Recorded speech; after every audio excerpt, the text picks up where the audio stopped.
রাসূলুল্লাহ সাল্লাল্লাহু আলাইহি ওয়াসাল্লাম সেই জন্য বলেন, ইত্তাকিল মাহারিমা তাকুন আ'বাদান নাস। এই যে রমাদান মাস আসতেছে, কত গুরুত্বপূর্ণ একটি মাস, কত ফজিলতময় একটা মাস। এই মাস ফজিলতে ভরপুর, কতগুলা ফজিলত, আলাদা একটা বয়ান করা যাবে শুধু এই মাসের ফজিলত নিয়ে। এই মাসটা হলো সিয়াম কিয়ামের মাস। এই মাসে আল্লাহ রোজা ফরজ করেছেন। আল্লাহ তাআলা বলেন, ইয়া আইয়ুহাল্লাযীনা আমানু কুতিবা আলাইকুমুস সিয়াম কামা কুতিবা আলাল্লাযীনা মিন ক্বাবলিকুম লাআল্লাকুম তাত্তাকুন। আল্লাহ রাব্বুল আলামিন বলেন, হে ঈমানদারেরা, কুতিবা আলাইকুমুস সিয়াম, তোমাদের উপরে রোজা ফরজ করা হয়েছে যেমনি ভাবে অতীতের মানুষের উপরেও ফরজ করা হয়েছিল। এই মাস সিয়াম তথা রোজার মাস, সাথে সাথে কিয়ামের মাস, মানে এই মাসে আমরা তারাবির নামাজ আদায় করি। এই মাস কত গুরুত্বপূর্ণ মাস। এই মাস হলো কোরআন নাজিলের মাস। আল্লাহ তাআলা বলেন, শাহরু রমাদান আল্লাযী উনজিলা ফীহিল কুরআন হুদাল লিন-নাস ওয়া বাইয়িনাতিন মিনাল হুদা ওয়াল ফুরকান। এই রমাদান মাস হলো কোরআন নাজিলের মাস।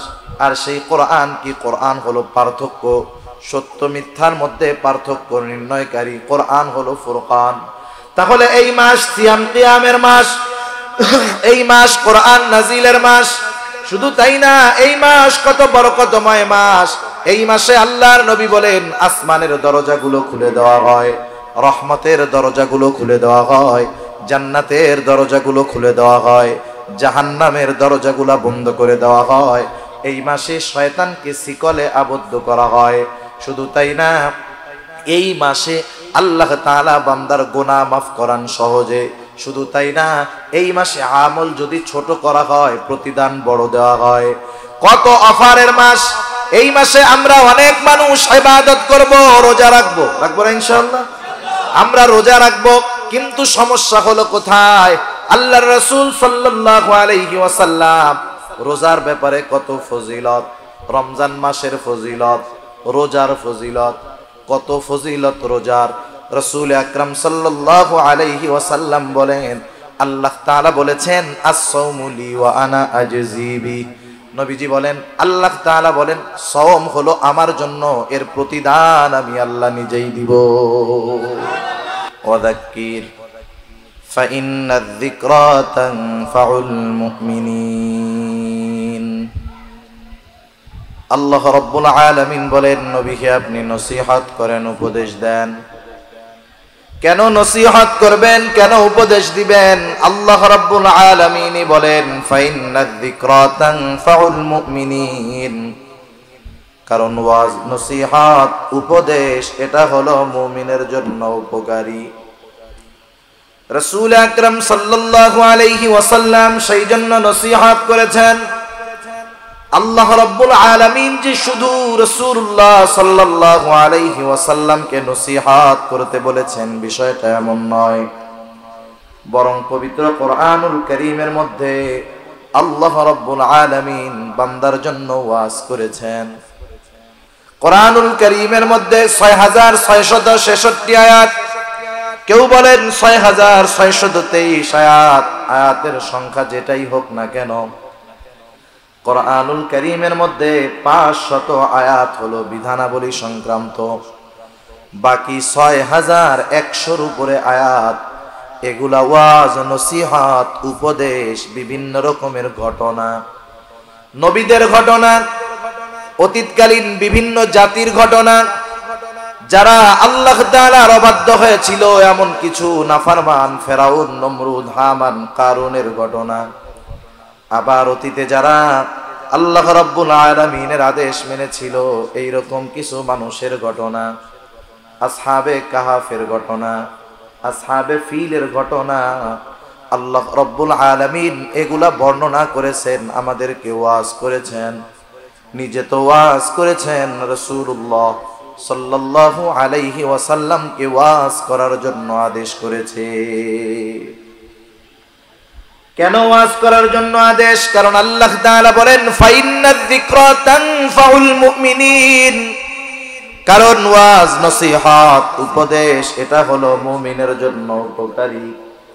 নবীজির ওয়াজ নসিহত যারা শুনবে, আমল করবে, ওই মানুষগুলার জন্য সবচেয়ে বড় উপকার, তারা জাহান্নাম থেকে বেঁচে জান্নাতের বাসিন্দা হয়ে যাবে। আল্লাহ তাআলা ওয়াজ করেছেন, নবীকেও আল্লাহ তাআলা ওয়াজ করার আদেশ দিয়েছেন। সেজন্য ওয়াজ করা এটা গুরুত্বপূর্ণ একটা কাজ, নবীওয়ালা কাজ। আর যারা ওয়াজ শুনে, নবীজি ওয়াজ করেছেন সাহাবাদের সামনে। কাদের সামনে? সাহাবাদের সামনে। ওয়াজ শোনাও এটা সাহাবাওয়ালা কাজ। সেজন্য এই দামি কাজটা আমাদেরকে আল্লাহ তাআলা ইখলাসের সাথে আমলের নিয়তে করার তৌফিক দান করুক। আরো জোরে বলি আমিন। আমি আপনাদের খেদমতে নবীজির নসিহত মাখা একটা হাদিস পাঠ করেছি। এই হাদিসের মধ্যে একটা মানুষ, এখানে আমরা যারা আছি সবাই তো মুসলমান নাকি, ইমানদার, তাই না? অন্য ধর্মের যদি কেউ থাকে তাদের জন্য এখানে বসার সুযোগ আছে, তারাও বসতে পারবে, তারাও শুনতে পারবে। কারণ আল্লাহ তাআলা কোরআনের মধ্যে শুধু মুমিনদের জন্য পথ নির্দেশিকা রাখেন নাই। আল্লাহ তাআলা আরেক জায়গায় বলেছেন কোরআন হলো হুদাল লিন্নাস। সুবহানাল্লাহ। কারণ আমরা হুদাল লিন্নাস, সব মানুষের জন্য হেদায়াত। দুনিয়াতে অনেক কাফের, মুশরিক কোরআনের বিরোধিতা করত, কিন্তু কোরআন শুনে, কোরআন তিলাওয়াত শুনে ইসলামের বড় বড় শত্রুরাও কোরআনের মাধুর্যতায় ইসলামের পথে চলে এসেছে। ঠিক কিনা বলি? এরকম অনেক মানুষ আছে যাদের হেদায়েত পাওয়ার অন্যতম কারণ হয়েছে কোরআনুল কারীম। সেজন্য সবাই শুনতে পারে, কোনো অসুবিধা নেই। রাসূলুল্লাহ সাল্লাল্লাহু আলাইহি ওয়াসাল্লাম যেই নসিহতগুলা করেছেন, এই নসিহতগুলা খুব গুরুত্বপূর্ণ নসিহত। যেই হাদিসটা আমি আপনাদের খেদমতে পাঠ করেছি, উক্ত হাদিসের মধ্যে আমরা যদি মানুষের মধ্যে সবচাইতে বড় আবেদ হতে চাই, আবেদ বুঝেন তো? আবেদ হলো সে যে বেশি বেশি ইবাদত করে। আমরা আবেদ কাকে বলি? নামাজ পড়ে, রোজা রাখে, যথাসময়ে সব হুকুম আহকাম মেনে চলে, অতিরিক্ত ইবাদত গুলা করে, নফল ইবাদত করে, নফল রোজা রাখে, তাসবিহ তাহলিল সব সময় পাঠ করে। আমরা লোকটাকে বলি লোকটা বড় ইবাদত গুজার, লোকটা বড় আবেদ। ঠিক কিনা বলেন? আমরা যারা মুমিন, আমরা সবাই মানুষের মধ্যে সবচাইতে বড় আবেদ হতে চাই কি চাই না? তাহলে সবচাইতে বড় আবেদ হতে হলে কি করণীয় নবীজি এখানে বলে দিয়েছেন। এরপরে রাসূলুল্লাহ সাল্লাল্লাহু আলাইহি ওয়াসাল্লাম বলেছেন, সবাই ধনী হতে চায়, কেউ গরিব থাকতে চায় না। কেউ চায় না যে আমি গরিব থাকি, অন্যের মুখাপেক্ষী হই। কেউ কি চায়? আল্লাহ রাসূল জানায় দিয়েছেন কেমন করে একটা মানুষ মানুষের মধ্যে সবচাইতে বেশি ধনী হতে পারে। সুবহানাল্লাহ। বড় আবেদ হওয়ার পদ্ধতি নবী বলে দিয়েছেন, বড় ধনী হওয়ার পদ্ধতি নবী বলে দিয়েছেন, প্রকৃত মুসলমান কিভাবে হওয়া যাবে এটার পদ্ধতি নবী বলে দিয়েছেন। সাথে সাথে প্রকৃত মুমিন কিভাবে হওয়া যাবে রাসূলুল্লাহ সাল্লাল্লাহু আলাইহি ওয়াসাল্লাম এটাও বলে দিয়েছেন। এখন বলেন, আমরা বড় আবেদ হতে চাই, ধনী হতে চাই, প্রকৃত মুমিন এবং মুসলমান হতে চাই? কারা চাই? একটু হাত উঁচা করি তো। নারায়ে তাকবীর। আরে আওয়াজ হইল না। নারায়ে তাকবীর। আরো জোরে নারায়ে তাকবীর। মাশাআল্লাহ, হাত নামা। আমরা তাহলে একটু আমলের নিয়তে শুনবো ইনশাআল্লাহ। আজকে রাতটাও খুব দামি রাত, আজকে জুমার রাত, খুব গুরুত্বপূর্ণ একটি রাত। আমি বেশি সময় আপনাদের কষ্ট দিব না, অল্প সময়ে আল্লাহ তাআলার কাছে তৌফিক চাই। আল্লাহ তাআলা জানি আমাকে বলবার, আপনাদেরকেও শ্রবণ করবার তৌফিক দান করুক। সকলে বলি আমিন। যে নসিহত মাখা হাদিসটা আপনাদের খেদমতে পাঠ করেছি, রাসূল আকরাম সাল্লাল্লাহু আলাইহি ওয়াসাল্লাম একদিন সাহাবাদেরকে নিয়ে মজলিসের মধ্যে বসে আছেন। রাসূলুল্লাহ সাল্লাল্লাহু আলাইহি ওয়াসাল্লাম সাহাবাদের মজলিসের মধ্যে বসা। একটা সময় রাসূলুল্লাহ সাল্লাল্লাহু আলাইহি ওয়াসাল্লাম উপস্থিত সাহাবাদেরকে উদ্দেশ্য করে বলতেছেন, মান ইয়াখুদু আন্নি হাউলাইল কালিমাত। রাসূলুল্লাহ সাল্লাল্লাহু আলাইহি ওয়াসাল্লাম বললেন, তোমাদের মধ্যে কে আছো আমার থেকে এই কথাগুলাকে গ্রহণ করবা, কথাগুলো নিবা, কথাগুলা শুনবা। শর্ত হলো মান ইয়ামালু বিহিন্না আও ইউআল্লিমু মান ইয়ামালু বিহিন্না। শর্ত হলো এই কথাগুলা শুনে নিজে আমল করবে এবং যারা আমল করতে চায় তাদেরকেও শিখায়া দিবে। রাসূল সাল্লাল্লাহু আলাইহি ওয়াসাল্লাম এই কথা বললেন, তোমাদের মধ্যে কে আছো আমার থেকে কিছু কথা শুনবে, শোনার পর নিজে আমল করবে, আবার যারা আমল করতে চায় তাদেরকেও শিখায়া দিবে। ওই মজলিসের মধ্যে উপস্থিত ছিলেন হযরত আবু হুরায়রা রাদিয়াল্লাহু তাআলা আন। রাসূলুল্লাহ সাল্লাল্লাহু আলাইহি ওয়াসাল্লামের থেকে সবচাইতে বেশি হাদিস যিনি বর্ণনা করেছেন তার নাম হলো হযরত আবু হুরায়রা রাদিয়াল্লাহু তাআলা আন। আল্লাহর নবীর সংস্পর্শে, আল্লাহর নবীর কাছে সে অবস্থান করেছে মাত্র 3 বছর। এই 3 বছর নবীজির সাহচর্যে থেকে, নবীজির কাছে থেকে হাদিস বর্ণনাকারী সাহাবীদের মধ্যে 1 নম্বরে সবচাইতে বেশি হাদিস বর্ণনাকারী হয়ে গেছে আবু হুরায়রা। সে সব সময় রাসূল সাল্লাল্লাহু আলাইহি ওয়াসাল্লামের কাছে থাকতো। কত কষ্ট, খাবারের কষ্ট, ঘুমের কষ্ট, এরপরেও সব সময় নবীজির কাছে কাছে উনি থাকতেন। আল্লাহর রাসূল এই কথাগুলা বলার সাথে সাথে হযরত আবু হুরায়রা রাদিয়াল্লাহু তাআলা আনহু বললেন, আমি বললাম, ইয়া রাসূলুল্লাহ, আমি আছি। কুলতু আনা ইয়া রাসূলুল্লাহ, হে আল্লাহর রাসূল, আমি আবু হুরায়রা কথাগুলা শুনবো, শুধু শুনবো তাই নয়, নিজে আমল করব, আবার যারা আমল করতে চায় তাদেরকেও শিখায়া দিব। হযরত আবু হুরায়রা রাদিয়াল্লাহু তাআলা আনহু আল্লাহর রাসূলের কাছে আসলেন। তিনি বলেন, ফাখাযা বিয়াদি ফাআদ্দা খামসা। রাসূল সাল্লাল্লাহু আলাইহি ওয়াসাল্লাম আমার হাতটাকে শক্ত করে ধরলেন। একটা মানুষ কখন আরেকজনের হাত ধরবে? যখন তার সাথে সম্পর্ক ভালো, অথবা অনেক সময় দেখবেন গুরুত্বপূর্ণ কথা বলার সময়, বন্ধু হোক, ভাই হোক, বাবা হোক, অনেক মানুষ আছে সাথে গুরুত্বপূর্ণ কথা বলার সময় হাতটা শক্ত করে ধরে মনোযোগটা তার দিকে নেয়। রাসূলুল্লাহ সাল্লাল্লাহু আলাইহি ওয়াসাল্লাম আবু হুরায়রা রাদিয়াল্লাহু তাআলা আনহুর হাত ধরলেন। আবু হুরায়রা বলেন, ফাআদ্দা খামসান, গুনে গুনে নবীজি আমাকে 5টা উপদেশ দিলেন। কয়টা উপদেশ? আরো জোরে বলেন, কয়টা? 5টা উপদেশ দিলেন। 1 নম্বরে নবীজি বললেন, ও আবু হুরায়রা, ইত্তাকিল মাহারিমা তাকুন আবাদান নাস। রাসূলুল্লাহ সাল্লাল্লাহু আলাইহি ওয়াসাল্লাম 1 নম্বরে বললেন, ও আবু হুরায়রা, তুমি সকল প্রকার নিষিদ্ধ বিষয় থেকে বেঁচে থাকো, হারাম থেকে বেঁচে থাকো, পাপ থেকে বাঁচো, গুনার থেকে বাঁচো। ইত্তাকিল মাহারিম, সকল হারাম থেকে বেঁচে থাকো। তাহলে লাভটা কি হবে আবু হুরায়রা?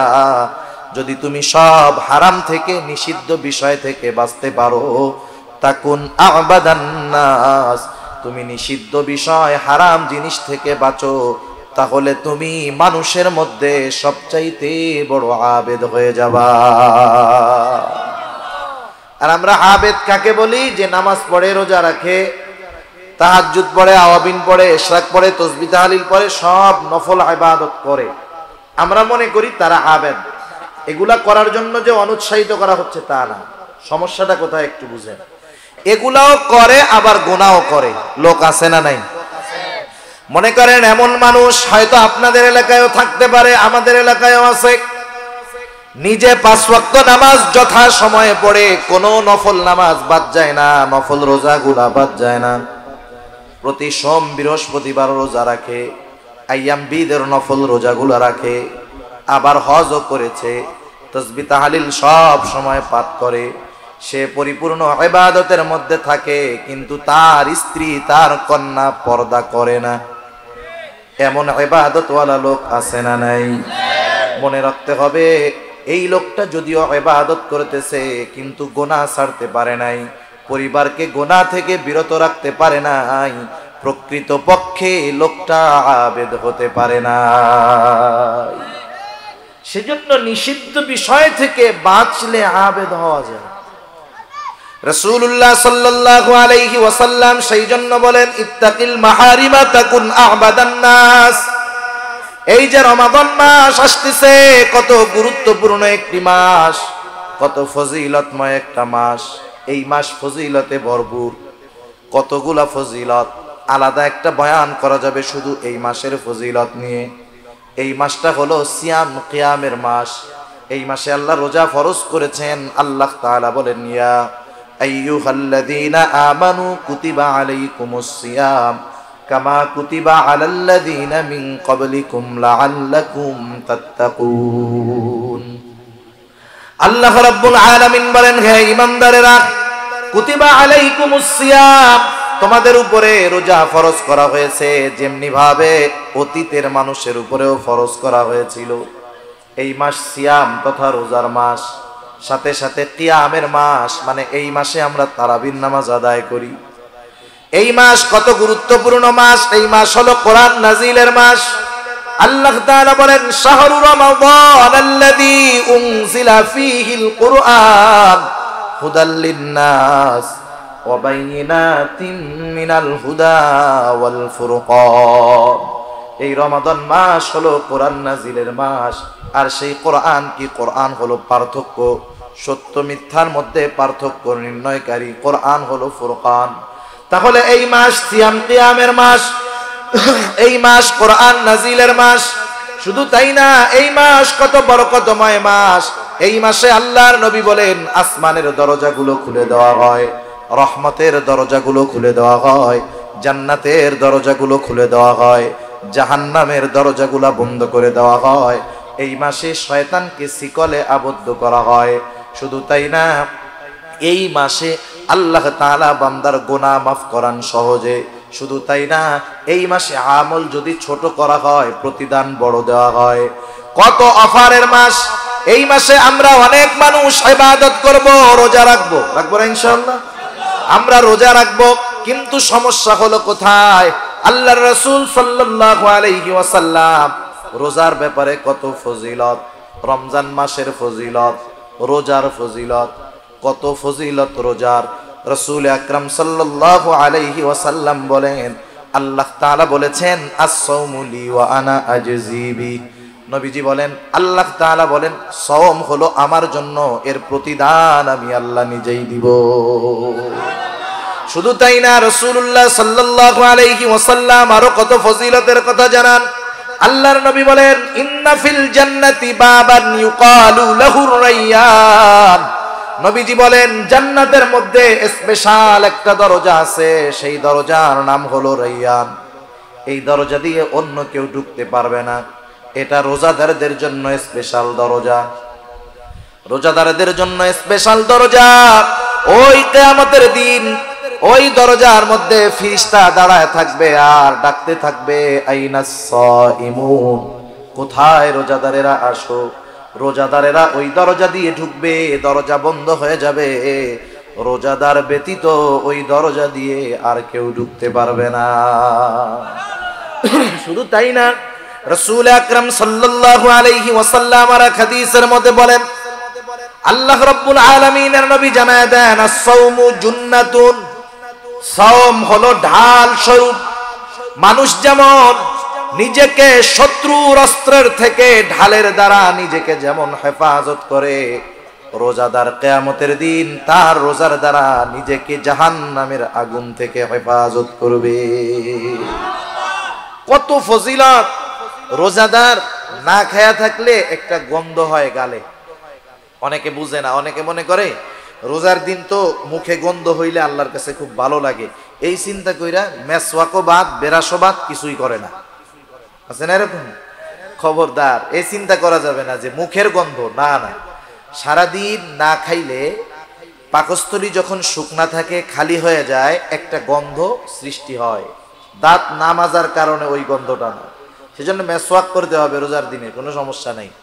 ওই পাকস্থলী খালি থাকার কারণে একটা গন্ধ হয়। যেমন আপনি যখন বাড়িতে যান বা গ্রামের বাড়িতে যান বা বাসা থেকে অনেক দিনের জন্য বের হন, বাসা ধুয়ে মুছে পরিষ্কার করে রেখে যাওয়ার পরেও 2-3 সপ্তাহ পরে যখন বাসায় আসেন, একটা গন্ধ সৃষ্টি হয়, নাকে পাওয়া যায়, ঠিক কিনা বলেন? ওই রকম পাকস্থলীতে যখন খাবার যায় না, শুকনা থাকে, একটা গন্ধ বের হয়। রাসূলুল্লাহ সাল্লাল্লাহু আলাইহি ওয়াসাল্লাম বলেন, লাখুলুফু ফামিস সাইমি আতয়াবু ইনদাল্লাহি মির রিহিল মিস্ক।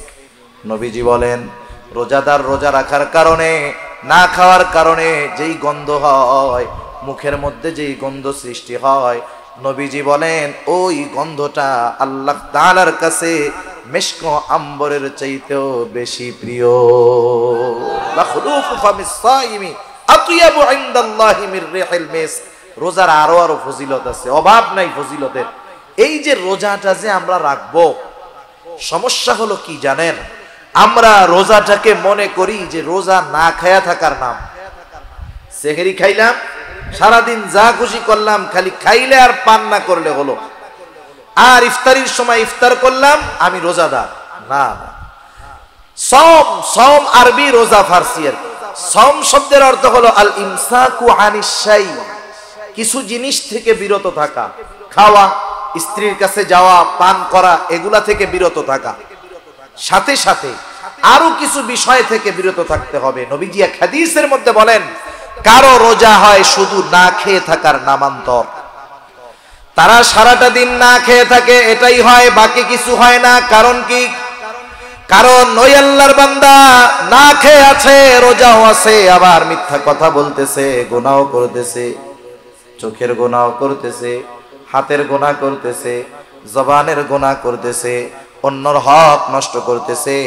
রোজার মধ্যে সময় কাটে না, মোবাইলে গেমস খেলা কাটাইতেছে, সিনেমা দেখে সময় কাটাইতেছে। আল্লাহর কসম, যার রোজাটা হবে সাথে গুনাহ থাকবে, তার রোজা তাকে জাহান্নামের আগুন থেকে বাঁচাবে না। তার রোজা তাকে জাহান্নামের আগুন থেকে বাঁচাতে পারবে না। এজন্য নবীজি বলেন কারো রোজা হয় না খেয়ে থাকার নামান্তর, এর দ্বারা কোনো মতে ফরজ আদায় হয়ে যায়, কিন্তু এক্সট্রা ফজিলত পাওয়া যায় না। মনে করেন 100-র মধ্যে 33 পাইলে পাস। কত পাইলে পাস? 33 পাইলে পাস। একজন 100-তে পাইছে 33, আর একজন পাইছে 100-তে 90। দুইজনেরই প্রাথমিক ফলাফল পাস, দুজনেরটাই কি পাস। একজন কোনো মতে পাস, আর একজন ভালো মতো পাস। একজন কোনো মতে পাস, আর একজন ভালো মতো পাস। বলেন তো কোনো মতো পাস নিয়ে, মোটামুটি ফেলের পরে কোনো মতে পাস নিয়ে কোনো ভার্সিটিতে অ্যাডমিশন নেওয়া যাবে? ফর্মই তো তোলা যাবে না। এই বেটাও পাস, সেজন্য যে গোল্ডেন এ প্লাস পেয়েছে ও সারা বাংলাদেশের যে কোনো ভার্সিটির ফর্ম উঠাতে পারবে, যে কোনো জায়গায় অ্যাপ্লাই করতে পারবে, ভর্তি পরীক্ষা দিতে পারবে। কিন্তু যে কোনো মতে পাস, সে কোনো মতে ঠেলা ঠুইলা মান সম্মান বাঁচাইছে, এই আর কি। এই পাশের দ্বারা চাকরি, ভালো জায়গায় ভর্তি, এটা অসম্ভব, ঠিক কিনা বলুন? ওই রকম ভাবে যে না খায়া থাকে, তারটা কোনো মতে রোজা হয়, কিন্তু ওই রোজার দ্বারা আল্লাহর থেকে প্রতিদান পাওয়া যায় না, জাহান্নামের আগুন থেকে ওই রোজা তাকে রক্ষা করতে পারে না। এজন্য যেহেতু আমরা কষ্ট করে রোজা রাখবো, রাতের বেলা তারাবি আদায় করব, আমরা প্রত্যেকেই সচেষ্ট থাকবো। আমার না খেয়ে থাকা হবে একটা রোজা, আর সারাদিন গুনাহ, অপরাধ, অন্যায় থেকে বাঁচার মাধ্যমে হবে আর একটা রোজা। সেজন্য আমরা বিরত রাখবো নিজেদের জবান, চোখ, সকল প্রকার গান, বাদ্য, গুনাহ থেকে। ওই সময় তো করবোই, সব সময়ের জন্য সবগুলা ছাড়বো, কিন্তু ওই সময়ের জন্য স্পেশাল ভাবে ত্যাগ করার অভ্যাস করব। কারণ কি? কারণ রোজা আমাদেরকে আত্মসংযমের শিক্ষা দিবে, রোজা আমাদেরকে গুনাহমুক্ত জিন্দেগি গঠনের শিক্ষা দিবে। ওই কথাই নবীজি বলতেছেন, ও আবু হুরায়রা, ইবাদত করে কেউ আবেদ হতে পারে না যদি সাথে সে গুনাহ করে। তুমি ইবাদত করবা, গুনাহগুলো আগে ছাড়ো। তুমি গুনাহ ছাড়ো, অল্প ইবাদত করলেও, দুনিয়ার মানুষ আবেদ না বললেও আল্লাহর দরবারে তুমি আবেদ বলে গৃহীত হয়ে যাবা। সুবহান। সেজন্য নবীও বলেন আল্লাহ তাআলা বেশি ইবাদত চায় না। রাসূল আকরাম সাল্লাল্লাহু আলাইহি ওয়াসাল্লাম বলেন, আখলিস দীনাকা ইয়াকফিকাল আমালুল কলিল। তোমার ঈমান খাঁটি করো, অল্প আমল নাজাতের জন্য যথেষ্ট হয়ে যাবে। সেজন্য গুনাহমুক্ত আমল যদি হয়, গুনাহমুক্ত জিন্দেগি যদি হয়, গুনাহমুক্ত জিন্দেগি গঠনের অভ্যাস যদি হয়ে যায়, পাপ মুক্ত জিন্দেগি যদি আমরা গঠন করতে পারি, আমরা আমল অল্প করলেও আল্লাহর দরবারে আবেদ বলে স্বীকৃতি হয়ে যায়। সেজন্য গুনাহমুক্ত ইবাদত হবে, গুনাহ ছাড়তে হবে, অপরাধ ছাড়তে হবে, হারাম থেকে বেঁচে থাকতে হবে, গুনাহ ছাড়ার প্রতিজ্ঞা করতে হবে। কারণ অনেক মানুষ আছে একটা গুনাহ ছেড়ে তাওবা নসিব হয়েছে, আল্লাহর জান্নাতের বাসিন্দা হয়ে গেছে, আছে না নাই? সেজন্য আমরা জীবনের প্রত্যেকটা কাজ যদি শেষ কাজ মনে করে করি তাহলে গুনাহ মুক্ত জিন্দেগি গঠন করা সহজ। আরে গুনাহ ছেড়ে নেকের কাজ করে নাই, গুনাহ ছাড়ছে, তাওবা করছে, ও আল্লাহর দরবারে প্রিয় বান্দা হয়ে আল্লাহর দরবারে হাজির হয়েছে, সুবহানাল্লাহ। সেজন্য গুনাহ ছাড়ার দরকার, পাপ মুক্ত জিন্দেগি দরকার। রাসূলুল্লাহ সাল্লাল্লাহু আলাইহি ওয়াসাল্লাম সাহাবাদের সামনে বনি ইসরাইলের এক জালেমের ঘটনা বারবার বর্ণনা করে শোনাইছেন। রাসূলুল্লাহ সাল্লাল্লাহু আলাইহি ওয়াসাল্লাম বলেন, অতীতকালে বনি ইসরাইলের মধ্যে একজন জালেম ছিল, জালেম, সেই জালেমের নাম হলো কিফিল। হাদিসের মধ্যে আসছে কাফালাম, কিফিল হলো তার নাম। এই লোকটার ব্যাপারে নবীজি বলেন, এমন কোন গুনাহ নাই যেটা কিফিল করে নাই, এমন কোন গুনাহ নাই যেটা কিফিল করে নাই। রাসূল আকরাম সাল্লাল্লাহু আলাইহি ওয়াসাল্লাম বলেন, একদিন ওই জালেম কিফিলের কাছে একটা লোক আসছে, একটা মহিলা আসছে কিছু টাকা নেওয়ার জন্য। মহিলা জালেম কিফিলের কাছে এসে বলে, ও কিফিল, আমি অভাবে পড়েছি, কষ্টে আছি, কিফিল আমাকে কিছু সহযোগিতা করো, আমাকে কিছু টাকা ধার দাও। জালেম কিফিল মানুষকে টাকা ধার দিত না, তার অভ্যাস ছিল সে মানুষকে সুদে টাকা দিত, আছে না নাই? সুদখোর। কতজন রোজার মাসে সেহরি ইফতারি ঘাপায়া খাবে কিন্তু টাকা ঘুষের সুদের, আছে না? একবারে সামনে ডালি ভরা ইফতারি, সেহরির অভাব নাই কিন্তু টাকা হারাম। হায় হায়, এই হারাম খাইয়া হারাম পইরা ইবাদতই তো কবুল হবে না, ঠিক না? জালেম কিফিল বলে, আমি কাউকে টাকা ধার দেই না, আমার থেকে টাকা নাও, সুদে নিতে হবে। মহিলা অভাবে পড়ে গেছে, তো হওয়ার ওয়াদা দাও। হাদিসের মধ্যে আসছে কাদাল ফাকিরু আইয়াকুনা কুফরা, দারিদ্রতা মানুষকে কুফরি পর্যন্ত পৌঁছায়া দেয়। আপনার আমার আশেপাশে অনেক মানুষ আছে অপরাধের সাথে সম্পৃক্ত, নারী হোক পুরুষ হোক। কেউ চুরি করে, কেউ অন্যান্য অনেক অপরাধের পথে আছে, অর্থ উপার্জনের জন্য ওই অবৈধ পন্থা অবলম্বন করে। আপনি একটু নিরিবিলি তাকে ডাক দিয়ে জিজ্ঞাসা করবেন যে তুমি যে চুরি করতেছো, এই লাইনে আসছো, এটা কি ভালো কাজ, কেন আসছো? অধিকাংশ মানুষের উত্তর একটাই হবে আমার মনে হয়, যে এই পথে আমার আসার কারণ হলো আমার অভাব, আমি অভাবের কারণে চুরি করি, অভাবের কারণে ছিনতাই করি। একটা সময় আস্তে আস্তে সে কি হবে? চোর থেকে ডাকাত হবে, খুনি হবে, সন্ত্রাসী হবে, ঠিক কিনা বলেন? এখন এখানে আমাদের কিছু সামাজিক দায়বদ্ধতা আছে, শহরে হোক গ্রামে হোক। আমি যখন দেখবো আমার কোনো প্রতিবেশী অভাবের কারণে তার স্বভাব নষ্ট হচ্ছে, গোনার পথে যাচ্ছে, ছেলে হোক মেয়ে হোক পুরুষ হোক নারী হোক, তখন তার প্রতিবেশী হিসাবে আমার দায়িত্ব হলো, আমি যদি সামর্থ্যবান হই, আমার আশেপাশে বন্ধু বান্ধব যদি সামর্থ্যবান থাকে, আমাদের উচিত হবে তাকে সহযোগিতা করা, গোনার থেকে ফেরানো। কারণ ওই ছেলেটা চুরি করেছে, আপনি যদি তাকে মামলা দিয়ে জেলে দেন, ও জেলের মধ্যে গিয়ে তো আর আল্লাহর ওলিদের সাথে থাকবে না। ও চুরি ডাকাতি করছে, ওদেরকে চোর ডাকাতদের সাথেই রাখবে। ওইখানে গিয়ে চুরির দায়ে জেলে গিয়ে ডাকাতি শিখে আসবে, এরপরে আইসা ডাকাতি করবে। যারা ওকে জেলে দিয়েছে তাদের বাড়িতে ডাকাতি করবে, খুনিদের সাথে থেকে খুন কিভাবে করতে হয় শিখে আসবে। ওই পরিস্থিতি হওয়ার আগে আপনারা 10 জন 20 জন 30 জন 40 জন মিলে আপনারা কিছু টাকা দিয়ে 200 500 100 টাকা দিয়ে একটা রিক্সা কিনে দেন না। এরপরে ওরে বলেন যে এই যে 10,000 20,000 টাকা দিয়ে তোর একটা রিক্সা কিনে দিলাম, তুই রিক্সা চালায় খা, তবু গোনার পথে যাস না। একটু আবেগ নিয়ে বলেন, দরদ নিয়ে বলেন। এই ছোট একটু সামাজিক কাজ, সমাজের কর্ম, 10 জনে মিলে একটু সহযোগিতা একটা মানুষকে পাপের থেকে ফেরাতে পারে, ঠিক কিনা বলেন? একটা পরিবারের খাবারের ব্যবস্থা করতে পারে। সেজন্য এই বিষয়গুলো আমাদের খেয়াল রাখার দরকার। কারণ কি জানেন? কারণ আমি সামর্থ্যবান মানুষ, আমাকে আল্লাহ তাআলা ক্ষমতা দিয়েছে, আমি খেতে পারি আর একজনকে খাওয়াতে পারি। আমার কোনো প্রতিবেশী যদি অপরাধ করে, গুনাহ করে, কিয়ামতের দিন যদি আল্লাহর দরবারে সে আসামির কাঠগড়ায় যায়, সে একা ওই কাঠগড়ায় দাঁড়াবে না। আমি সামর্থ্য থাকার পরেও তাকে সহযোগিতা না করার কারণে ওই অপরাধীর সাথে আমাকেও আল্লাহর আদালতে অপরাধীর সাথে দাঁড়াতে হবে, ঠিক কিনা বলে? সেজন্য হাদিসের মধ্যে আসছে কিয়ামতের দিন আল্লাহ রাব্বুল আলামিন একদল মানুষকে বলবে, শোনো, আমি অভুক্ত ছিলাম, দুনিয়াতে তোমরা আমাকে খানা দাও নাই, আমি পিপাসিত ছিলাম, আমাকে তোমরা পানি দাও নাই, আমি বস্ত্রহীন ছিলাম, বস্ত্র দাও নাই। মানুষরা বলবে, আল্লাহ, আপনার তো এগুলার কোনো কিছুর প্রয়োজন নাই, আপনি কারো মুখাপেক্ষী নয়, এগুলার মুখাপেক্ষী নয়, আপনাকে যদি পাইতাম অবশ্যই দিতাম। তখন আল্লাহ তাআলা বলবে, ও আমার গোলাম, তোমার প্রতিবেশী অভুক্ত ছিল, তাকে তুমি খানা দাও নাই, বস্ত্রহীন ছিল, বস্ত্র দাও নাই, পিপাসিত ছিল, পানি দাও নাই, চিকিৎসার দরকার ছিল, তুমি চিকিৎসা করাও নাই, অথচ তুমি সামর্থ্যবান ছিলা, তুমি যদি তোমার প্রতিবেশীকে সাহায্য সহযোগিতা করতা, ওইটা আমি আল্লাহ পেয়ে যাইতাম। সেজন্য কোন প্রতিবেশী যদি অভাবগ্রস্ত থাকে সেটা খেয়াল রাখার দায়িত্ব আমাদের। যাই হোক, এইবার জালেম কিফিলের শর্ত মহিলা মেনে নিল, অভাবের কারণে প্রয়োজনের কাছে হেরে গেল মহিলা, জালেম কিফিলের শর্ত মেনে নিল। নির্ধারিত দিনে জালেম কিফিল মহিলার কাছে হাজির, একেবারে দরজা জানালা আটকানো, কেউ বাধা দেওয়ার নাই।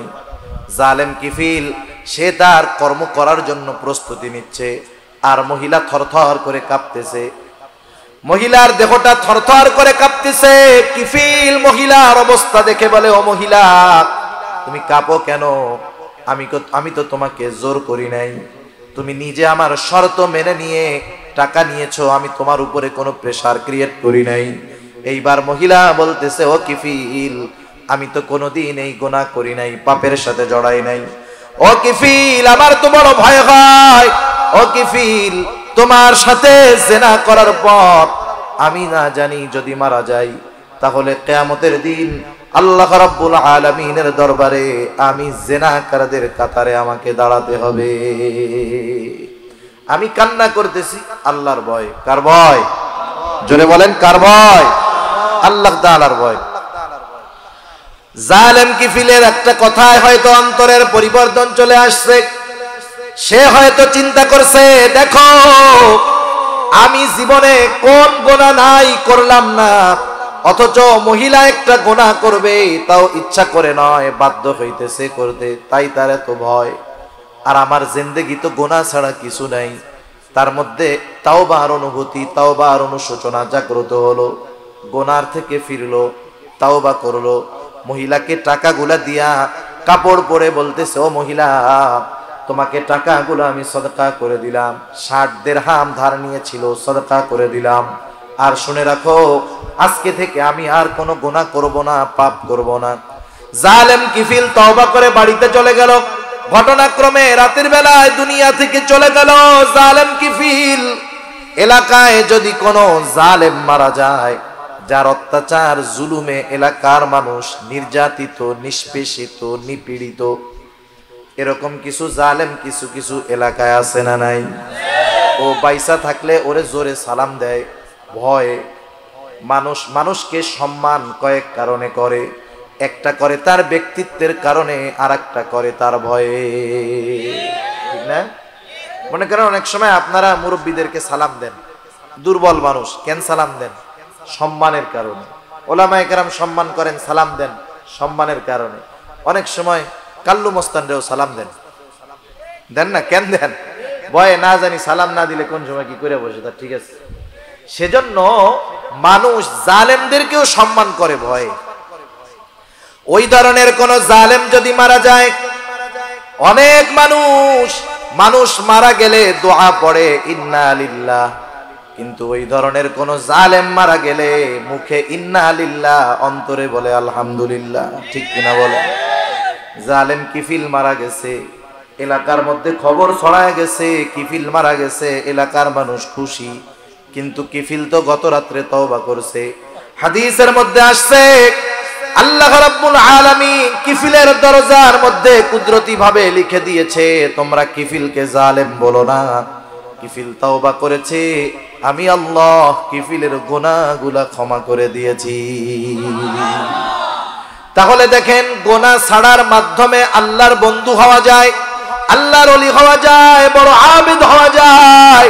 আমি ইবাদত করলাম, নামাজ পড়লাম, রোজা রাখলাম, তাহাজ্জুদ পড়লাম, মানুষের হক নষ্ট করলাম, নিজে গোনা করলাম, চোখের গোনা করলাম, হাতের গোনা করলাম, পায়ের গোনা করলাম, রোজা রাখলাম, জবান দিয়ে গীবত করলাম, পরনিন্দা করলাম, আমি অন্যের হিংসা বিদ্বেষ অন্তরের মধ্যে লালন করলাম।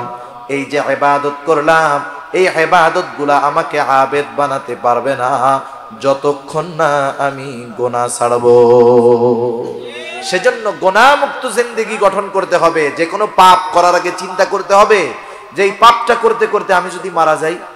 একটা সময় মানুষ বৃদ্ধ হলে মারা যাইতো, আগের সময় এই সিস্টেমটা ছিল, কিন্তু এখনকার সময় সমীকরণ বলতেছে যে বর্তমান সময়ে মৃত্যুর হার বৃদ্ধদের চাইতে যুবক বয়সের মানুষদের বেশি।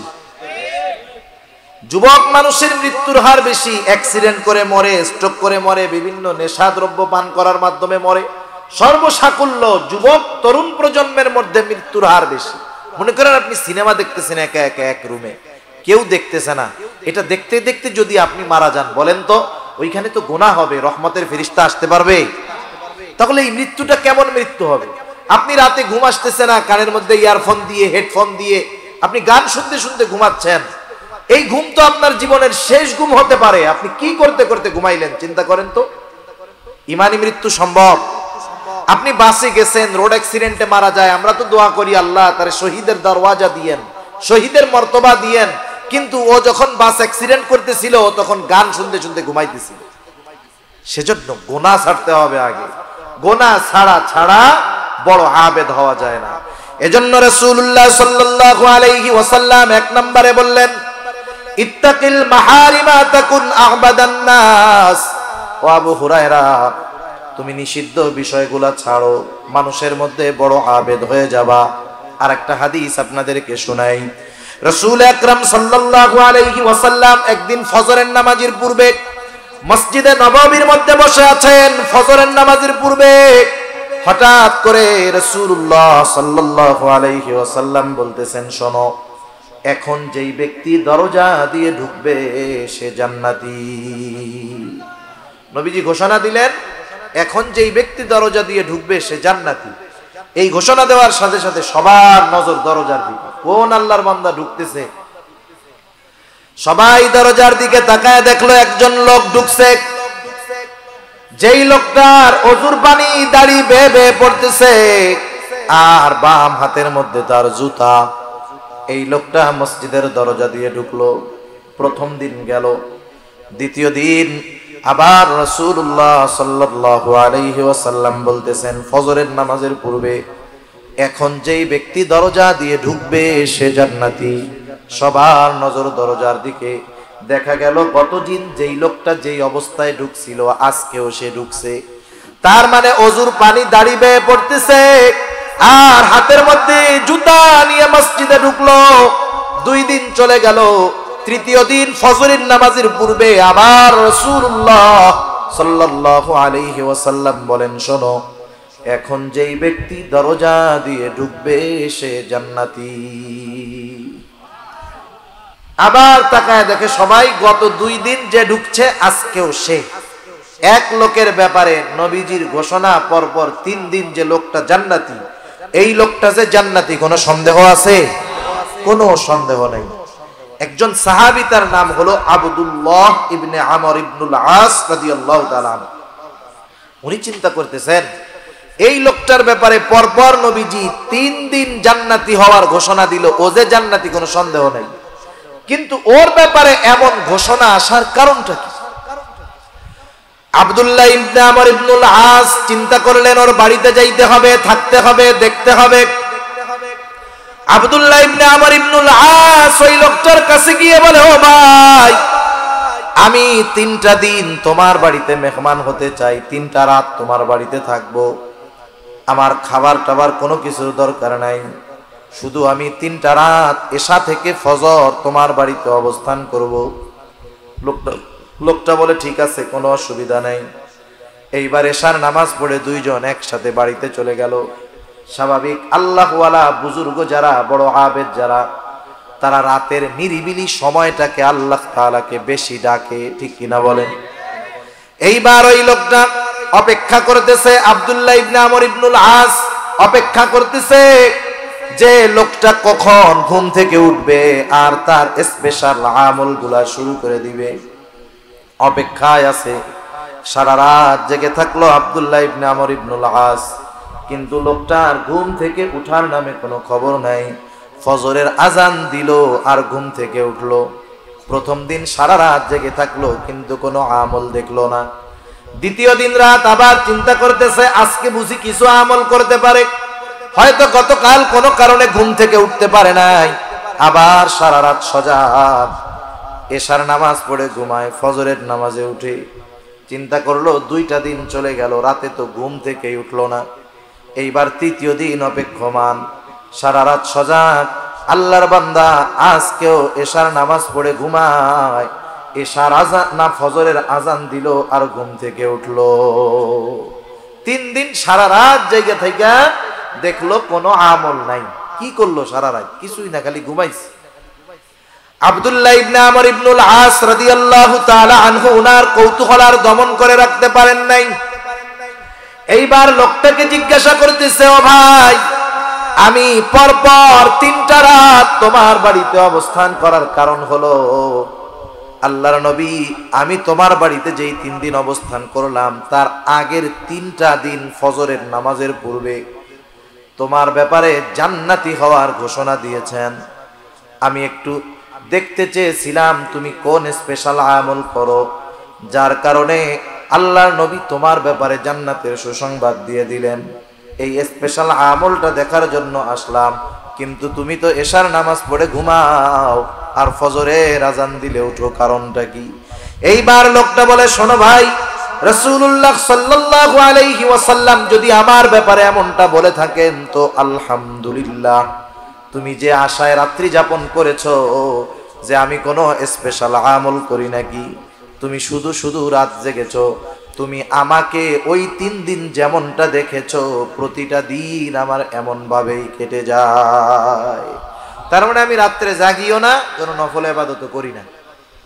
যারা করে, অভ্যাস আছে, যারা করেন বাদ দিবেন না, এটা আমি অন্য জিনিসের জন্য বলতেছি। এখন দেখেন, তাহলে তুমি কোন আমলের কারণে এমন হয়েছে? বলে, হ্যাঁ, আমার একটা জিনিস মনে হয় এটার জন্য হতে পারে। আমি 5 ওয়াক্ত নামাজ পড়ি, 5 ওয়াক্ত নামাজ পড়ি, হারাম হালাল বেঁচে চলি, অন্যের হক নষ্ট করি না। যতটুকু ফরজ ওয়াজিব সুন্নাত আছে এইটুকু করি। বলেন, ফরজ ওয়াজিব সুন্নাত, সুন্নাতে মুআক্কাদা, এটা একটা মুমিনের জন্য স্বাভাবিক কর্ম, ঠিক কিনা বলেন? নামাজ পড়া এটা স্পেশাল কোনো ক্রেডিট না। আমি নামাজ পড়ি, নামাজি, এটা কোনো ক্রেডিট না। এটা আমার দায়িত্ব, এটা আমার কর্ম, এটা আল্লাহর পক্ষ থেকে আমার প্রতি আদেশ, এটা আমি করতে বাধ্য। তা আমি ওইগুলাই করি। আর অতিরিক্ত কি করি? যখন রাতে আমি ঘুমাইতে যাই, বিছানায় শোয়ার পরে আমাকে যারা কষ্ট দিয়েছে আমি তাদেরকেও মাফ করে দেই, আর কারো ব্যাপারে যদি আমার কোনো কষ্ট থাকে আমি তাদেরকেও মাফ করে দেই। সুবহান। মানে আমি আমার অন্তরটাকে ক্লিয়ার কইরা ঘুমাই।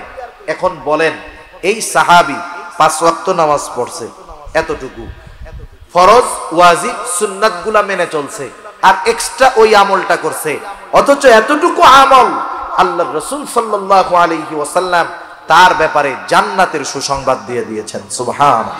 এজন্য আমি আপনাদেরকে বলতে চাই যে কথা, যে অনেক ইবাদত করার কথা আমি আপনাদের বলবো না, আমি অনুরোধ করব গুনাহ ছাড়েন আর ফরজ ওয়াজিব সুন্নাতে মুআক্কাদা এতটুকুর মধ্যে জীবনটাকে আনেন।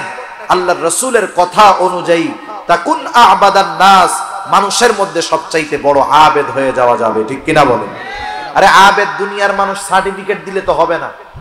দুনিয়ার মানুষ আপনারে আমারে আল্লাহর ওলি বুজুর্গ যা বলে বলুক, এই বুজুর্গি মরার পরে আছে কিনা, আল্লাহর দরবারে আছে কিনা, এটা হলো মূল, ঠিক কিনা বলেন? সেজন্য নবীজির 1 নাম্বার নসিহত, হারাম ছাড়ো, গুনাহ ছাড়ো, মানুষের মধ্যে সবচাইতে বড় আবেদ হয়ে যাবা।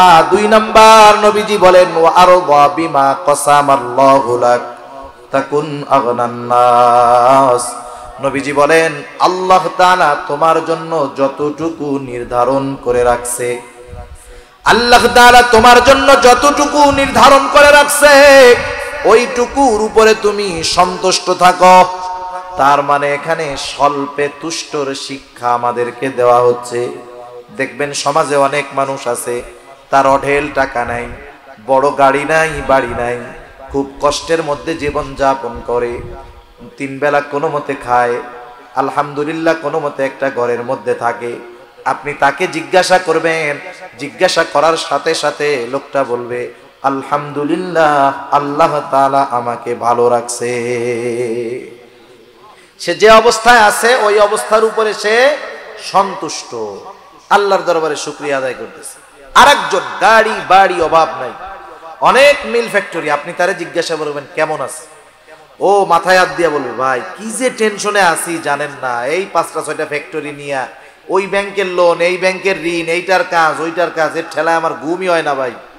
এখন বলেন এই লোকটার এত পেরেশানি চিন্তা কেন? কারণ ওর চাহিদা এখনো পূরণ হয় নাই, ঠিক কিনা বলেন? আর ওই লোকটার টেনশন নাই কেন? আল্লাহ যেটুক দিয়েছে সেটুকুর উপরে সে সন্তুষ্ট আছে।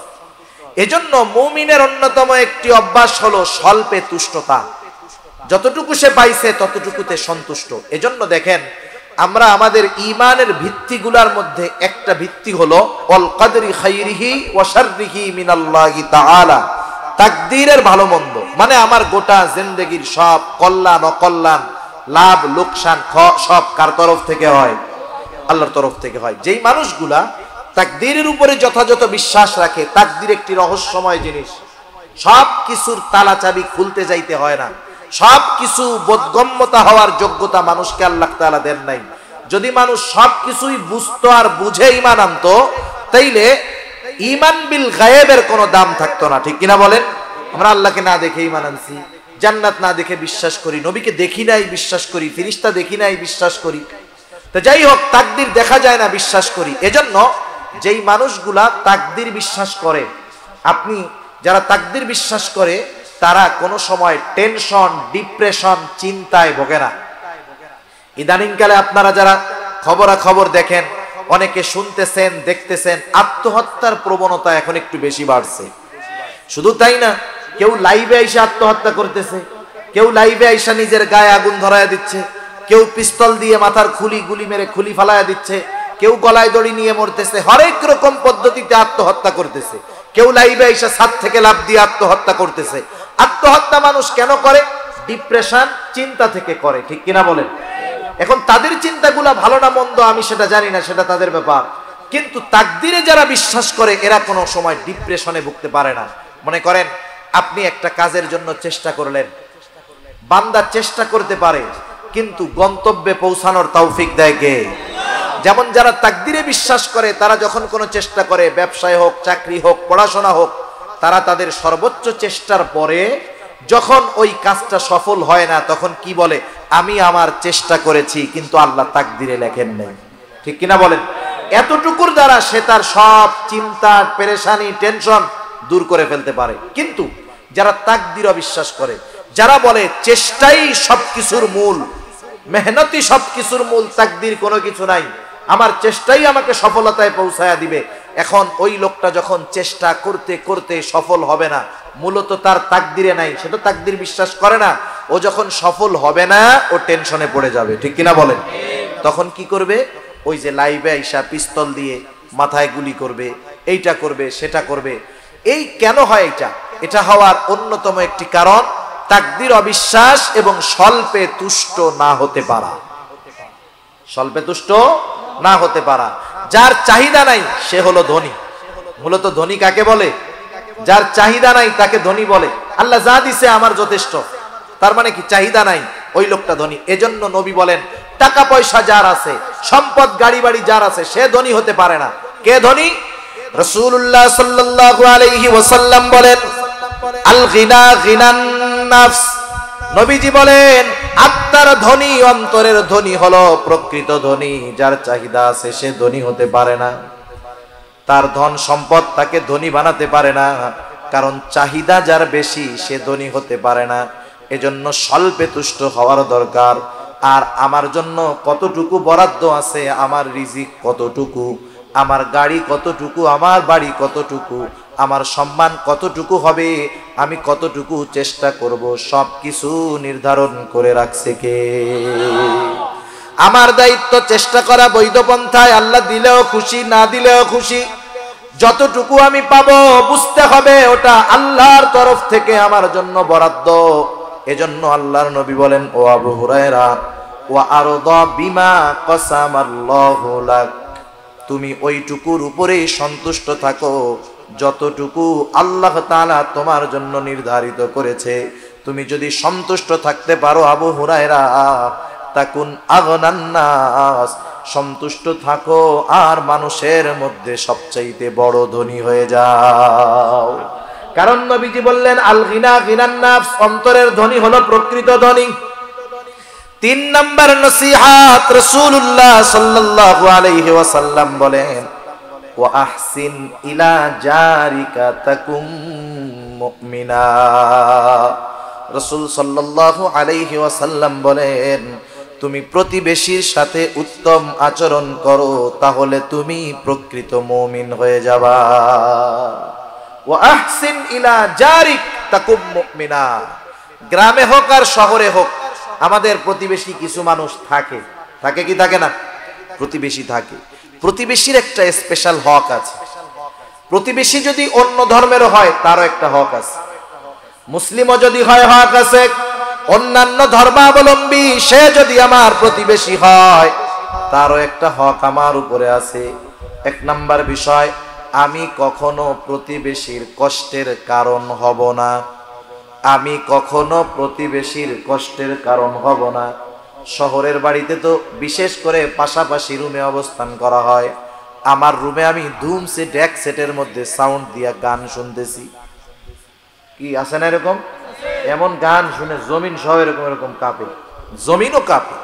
প্রতিবেশীর বাচ্চা আছে, বৃদ্ধ মানুষ আছে, অসুস্থ মানুষ আছে, তাদের কষ্ট হইতেছে। আমারে যদি মানা করে উল্পা, আমি আমার ঘরে আমি বাজাই, আওয়াজ গেলে কি করবো? আছে না নাই? খবরদার। প্রতিবেশীর সাথে উত্তম আচরণের প্রথম বিষয় হলো, প্রতিবেশী যে হয় হোক, আমি কখনো প্রতিবেশীর কষ্টের কারণ হব না। আমি কখনো প্রতিবেশীর কষ্টের কারণ হব না। খেয়াল রাখবেন এগুলা। দ্বিতীয়ত, আমাকে যদি কেউ কষ্ট দেয় আমি তারে মাফ করে দিব। আমাকে যদি কেউ কষ্ট দেয় আমি কি করব? মাফ করে দিব। এর দ্বারা আল্লাহ সম্মান বাড়ায় দিবে। 1 নম্বরে আমি কষ্টের কারণ হব না, মানে আমি কষ্ট দিব না। 2 নম্বর, আমারে যদি কেউ কষ্ট দেয় আমি তারে মাফ করে দিব। কষ্ট অনেক সময় অনেকে ইচ্ছায় না, অনিচ্ছায়ও দেয়, ঠিক না? গ্রামের বাড়িতে যদি হয় এরকম, মনে করেন গ্রামের বাড়িতে আপনার প্রতিবেশী মুরগি লালন পালন করে, গরু লালন পালন করে, ছাগল লালন পালন করে। গরু, ছাগল, মুরগি এদেরকে কি ওয়াজ করলে কাজ হবে নাকি? আপনার প্রতিবেশী খারাপ, আপনি যদি গরু ছাগলরে ওয়াজ করে বুঝান, ছাগল তোমার ঠ্যাং 2টা ধরলাম, তোমার পায়ে 2টা ধরছি, তুমি কিন্তু ওই বাড়ি যাইয়া কিছু কইরো না, ওরা কিন্তু আমার দুশ্মন। ছাগল কানে ঝাড়া দিয়া বলবে যে আমি একটু ওই বাড়ি থেকে ঘুরে আসি, ঠিক কিনা বলেন? এখন দেখেন, আমার প্রতিবেশী ছাগল লালন পালন করতে পারে, আমার প্রতিবেশী মুরগি লালন পালন করতে পারে, আমি করি না। অনেক সময় আমাদের বাসায় বাড়িতে আসে কি আসে না, আমরা কি করি জানেন? লাঠি নিয়ে রেডি থাকি, আউট খালি। খবরদার, কেউ যদি এই ধরনের কোনো কষ্ট কারো মাধ্যমে আসে, আমি তার উপরে বিরক্ত হব না।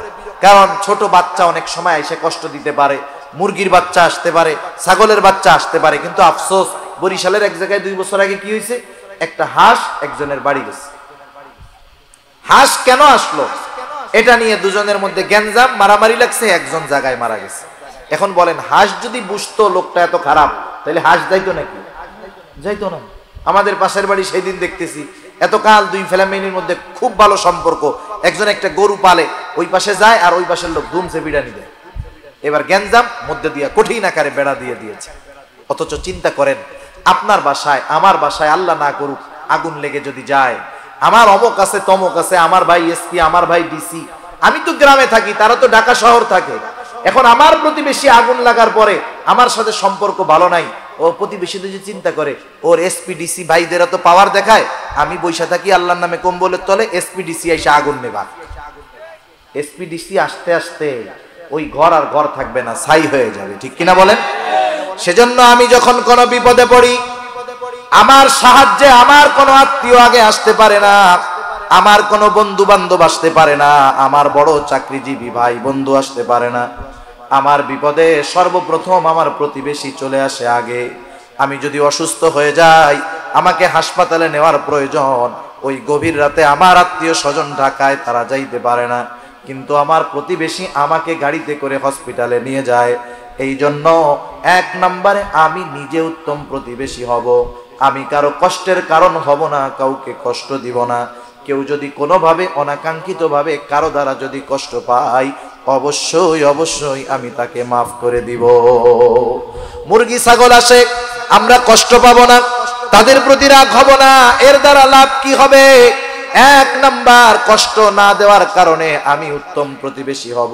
1 দিন 2 দিন 3 দিন কেউ যদি আমাকে কষ্ট দেয়, আমি যদি একটু সবর করি, এক সময় ওই লোকটা চিন্তা করবে, আহারে আমার প্রতিবেশীকে আমি কত ভাবে কষ্ট দিলাম, কিন্তু আমার প্রতিবেশী কখনো আমাকে কষ্ট দেয় না, প্রতিবাদ করে না। যা হোক, আজকে থেকে তার সাথে আর খারাপ ব্যবহার করা যাবে না, আমার প্রতিবেশীকে আর কষ্ট দেওয়া যাবে না। উত্তম প্রতিবেশী এটা অন্যতম একটা নেয়ামত। হাদিসের মধ্যে আসছে 4টা জিনিস খুব গুরুত্বপূর্ণ, এর মধ্যে একটা হলো উত্তম প্রতিবেশী। প্রত্যেকে আমাদের অভ্যাস হলো আমরা উত্তম প্রতিবেশী চাই, আমরা চাই যে আমার প্রতিবেশী ভালো হোক, কিন্তু আমি ভালো হইতে চাই না। কথা বুঝেন নাই? আমি চাই যে আমার আশেপাশের লোকজন সব ভালো থাকবে, আমার সাথে ভালো ব্যবহার করবে, কিন্তু আমি নিজে করতে রাজি নাই। সেজন্য আমি আগে উত্তম প্রতিবেশী হব। আমি যদি ভালো হই, আমার আশেপাশের মানুষেরা ভালো হয়ে যাবে, ঠিক কিনা বলেন? উত্তম প্রতিবেশীর দাম আছে। আব্দুল্লাহ ইবনে মুবারক রাহমাতুল্লাহি আলাইহি, জগৎ বিখ্যাত একজন মুহাদ্দিস আব্দুল্লাহ ইবনে মুবারক। আব্দুল্লাহ ইবনে মুবারকের বাড়ির সাথে একটা জমি বিক্রয় হবে, একজন বেধর্মী জমিটা বিক্রয় করবে, বিজ্ঞাপন লাগায় দিছে এই জমিটা বিক্রয় হইবে, যোগাযোগ করেন। একের পর এক মানুষ এসে তার সাথে জমি কেনার ব্যাপারে কথা বলে, কিন্তু লোক না জমির যেই দাম তার দ্বিগুণ চেয়ে বসে আছে। প্রত্যেকটা জায়গার একটা বাজার মূল্য আছে না? বাজার মূল্য যদি 10 লাখ হয়, আপনি নয় 10,000, 20,000, 1 লাখ বেশি চাইলেন, কিন্তু বাজার মূল্য 10 লাখ, তুমি দ্বিগুণ কেন চাও? এইবার বেধর্মী লোকটা বলতেছে, তোমরা বুঝতে পারো নাই আমার জমির দাম আমি কেন চাইলাম। 1 নাম্বার, আমার জমির দাম সাধারণ দাম ঠিক আছে, কিন্তু জমির দাম দ্বিগুণ চাওয়ার কারণ হলো এই জমিটা যে কিনবে সে আব্দুল্লাহ ইবনে মুবারকের প্রতিবেশী হয়ে যাবে, এই জন্য এই জমির দাম আমি দ্বিগুণ চেয়েছি। এবার লোকজন বলতেছে আমারে দাও, আমারে দাও, লটারি শুরু হয়ে গেছে। তাহলে চিন্তা করেন, একজন উত্তম প্রতিবেশী এটা আমাদের জন্য কল্যাণকর জিনিস, আর একজন খারাপ প্রতিবেশী সে আমার জন্য কষ্টের কারণ। আল্লাহ রাসূল সাল্লাল্লাহু আলাইহি ওয়াসাল্লাম এক হাদিসের মধ্যে বলেন, প্রতিবেশীর যেই হকগুলো আছে, প্রতিবেশীর সাথে আন্ডারস্ট্যান্ডিং ভালো রাখতে হবে, সম্পর্ক ভালো রাখতে হবে। কিন্তু সমস্যা কি, এখনকার জামানায় সবচাইতে বড় শত্রু হলো প্রতিবেশী আর এক প্রতিবেশী, ঠিক কিনা বলেন? অনেক সময় এমন হয়, সম্পদওয়ালা যারা, সম্পদওয়ালা টাকাওয়ালা যারা, এরা প্রতিবেশী যদি গরিব হয়, ও মনে মনে চিন্তা করে, ওরে যেমনেই হোক এখান থেকে যদি উচ্ছেদ করে দিতে পারতাম, আমার বিল্ডিংটা আর একটু বড় বানাইতে পারতাম, তাইলে আমার খুব ভালো হইতো।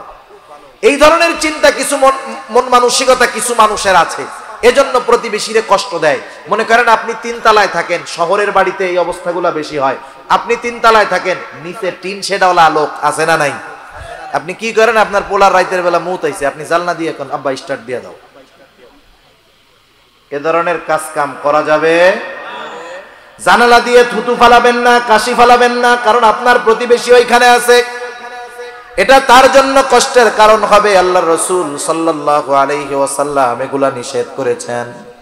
নবীজি বলতেছেন, শোনো, জিবরাইল আমাকে প্রতিবেশীর হকের ব্যাপারে এতটা গুরুত্ব দিয়েছে, এতটা তাগিদ দিয়েছে, আমি তো একটা সময় মনে করতেছিলাম না জানি প্রতিবেশীকেও সম্পদের ওয়ারিস বানায় দেওয়া হয়। যেই ওয়ারিসি সম্পদের একটা মালিকানা হয়তো প্রতিবেশীর জন্য আল্লাহ বরাদ্দ করে দিবেন। প্রতিবেশীর ব্যাপারে এতটা গুরুত্ব আল্লাহ রাব্বুল আলামিন আমার আপনার রাসূলকে দিয়েছেন, এটা আমাদের শিক্ষার জন্য। সেজন্য আমরা প্রতিবেশীর সাথে ভালো আচরণ করব। নবীজি বলেন, তাইলে কি হবে? তাইলে তোমরা প্রকৃত মুমিন হতে পারবা। সুবহানাল্লাহ বলেন। কারণ আমার দ্বারা যদি কেউ কষ্ট পায়, আমি যদি হাজি হই, গাজী হই, তাহাজ্জুদ গুজারি হই, আমি প্রকৃত মুমিন মুসলমান হতে পারি নাই।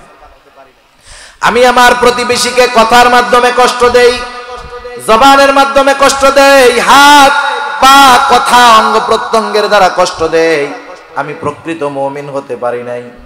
রাসূলুল্লাহ সাল্লাল্লাহু আলাইহি ওয়াসাল্লাম বলেন, আল মুসলিমু মান সালিমাল মুসলিমুনা মিন লিসানিহি ওয়া ইয়াদিহি। নবীজি বলেন, প্রকৃত মুসলমান হলো সে যার মুখ এবং হাত থেকে অপর মুসলমান নিরাপদ থাকে।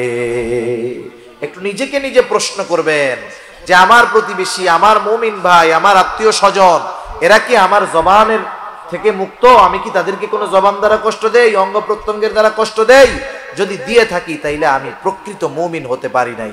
সেজন্য ভাই প্রতিবেশীর সাথে সম্পর্ক ভালো করব। আল্লাহ রাসূল সাল্লাল্লাহু আলাইহি ওয়াসাল্লাম এক হাদিসের মধ্যে বলেন, তোমরা তরকারির মধ্যে একটু ঝোল বেশি দিবা, পানি বেশি দিবা। কেন? যাতে প্রতিবেশীর খবরাখবর নিতে পারো।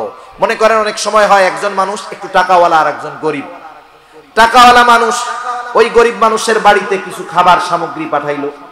আমাদের মা বোনদেরকে যা দেখি, কোনো ফ্যামিলি থেকে যদি কোনো কিছু পাঠায় ওনারা খালি বাটি ফেরত দিতে চান না, ঠিক না? চাই যে আমিও আমার ভালো কিছু হইলে দিব। আপনি তো ডেলি গোশত খান, আপনার প্রতিবেশী মাসে একবারও পায় না, বছরে 2-3 বার পায় না। এখন ওর বাসায় একদিন গোশত কোনো মতে আসতে, ছাট ছুট যা হয় হোক, আপনি তো ডেলি খান। এখন ওর বাসায় খাবার পাঠাইছিলেন, ও বাটিতে একটু হাড্ডি হুড্ডি রান্না করে আপনার কাছে পাঠাইছে। আমাদের খাসলাত কি? ওইটা দেখার পরে আগে মুখ একটা ভেংসি মারে, এইগুলার কি দরকার ছিল, এগুলা আমরাও খাই না, আমাদের বাচ্চারাও খায় না। আরে ভাই, ওই লোকটা তো গরিব মানুষ, সে আপনার বাড়িতে বড় আশা করে নিয়ে আসছে। আপনি না খান, বাচ্চাদের না খাওয়ান, আপনি আপনার বিড়ালরে দিয়ে খাওয়ায় দেন, সমস্যা নাই, কিন্তু গ্রহণটা তো হাসি মুখে করবেন, ঠিক কিনা বলেন? সেজন্য অনেক সময় আছে যে আমার প্রতিবেশী একটু গরিব মানুষ, আমারে দাওয়াত দেয়, আমার জন্য কিছু খাবার পাঠায় যেগুলো আমি খাই না, আমার পছন্দ না, পরিবার পরিজনকে খাওয়াই না। আমরা কি করি? সেটা নেগলেক্ট করি, ফিরাইয়া দেই, মুখ ভেঙচি মারি, একবারে তুচ্ছ মনে করি। না না, এমনটা করা যাবে না। আমি হাসি মুখে নিব, আমি না খাই ফালাইয়া দিলাম, অন্য আরেকজনকে দিলাম, কিন্তু আমি যদি তাকে ফিরাইয়া দেই মুখটা গোমড়া করে, সে অন্তরে কষ্ট পেয়ে যাবে, ঠিক কিনা বলেন? এজন্য প্রতিবেশীর সাথে আন্ডারস্ট্যান্ডিং ভালো হবে, প্রতিবেশীর সাথে সম্পর্ক ভালো করতে হবে, উত্তম আচরণ করতে হবে, কষ্ট দেওয়া যাবে না, কষ্টের কারণ হওয়া যাবে না। কেউ যদি অনাকাঙ্ক্ষিত ভাবে কষ্ট দেয় সেটাকে কষ্ট মনে করা যাবে না। এই যে পাশাপাশি বাসায় যখন অবস্থান করা হয়, অনেক জায়গায় দেখেছি অনেকে অভিযোগও করছে এরকম, হুজুর বাচ্চাটা আমার বাচ্চা, কয়েক মাস বয়স, ও তো বোঝে না, কান্নাকাটি করে, আমার পাশের প্রতিবেশী চরম আকারে আমাকে বকাঝকা করে, গালাগালি করে, বিরক্ত হয়, হুজুর কি করব? আমি বললাম, ভাই কি বলবো, একটু চিন্তা করে দেখেন, কোন বাচ্চা কি ইচ্ছা করে কান্না করায় নাকি? মা বাবা কান্না করে, মা বাচ্চা আইসা মা বাবাকে ধমক দেয়, কত খারাপ কথা বলে। এরকম অনেক সময় হতে পারে যে একজনের বাচ্চা কান্নাকাটি করতেছে রাতভর, আপনার একটু কষ্ট হচ্ছে, আপনি একটু সবর করেন না, আল্লাহ তাআলা এর প্রতিদান দিবে, ঠিক আছে ইনশাআল্লাহ। এগুলো আমরা খেয়াল রাখবো যে আমরা উত্তম প্রতিবেশী হব, উত্তম প্রতিবেশী হব, আর আল্লাহ তাআলা তাইলে আমাদেরকে উত্তম প্রতিবেশী মিলায়া দিবে।